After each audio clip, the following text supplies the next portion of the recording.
As I was studying this, the Lord revealed to me the truth of sin and the truth of temptation. He's trying to appeal to one of three areas. I want you to hear this. There's nothing that the enemy will come and tell you that doesn't line up with these three sections right here. I promise you, every sin, every temptation will always line up with these three right here. For all that is in the world. Number one, let's read it together. Say, the lust of the flesh. That's number one. Number two, the lust of the eyes. That's number two. And number three, the pride of life. Those are the three categories that all sin fit in. If there is a temptation and there is a sin, it will fall in these three categories. That's it. Out of all the sin and the debacle and all the debauchery and all the stuff that's in the world, it all falls under one of these three categories. Is that not crazy? If you think about it, it's either the lust of the flesh, lust of the eye, or is the pride of life. It all falls into this category, and this is the exact same recipe that the devil used on Jesus.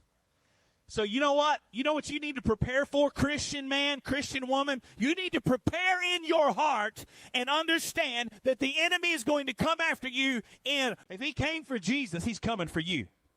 Listen, he don't have more respect for you than he does Jesus. He's going to come for you. He's going to try to deceive you in some way, shape, or form. And so let's look at it. This is the first category. The first category is turn this stone into bread.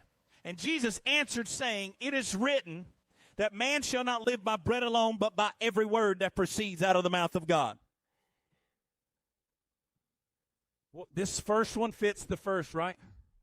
This first one is lust of the flesh. Right? He's weak. He's hungry. Turn the stone into bread.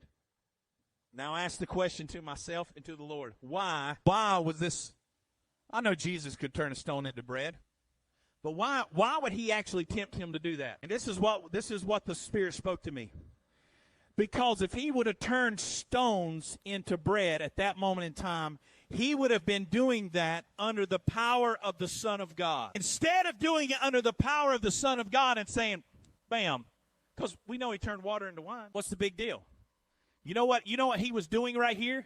When it came to temptation, he was saying, I am going to defeat this temptation the same way that every other believer in the world is going to defeat temptation, not because of the Son of God's power, but because the Son of Man trusting in the Spirit of God.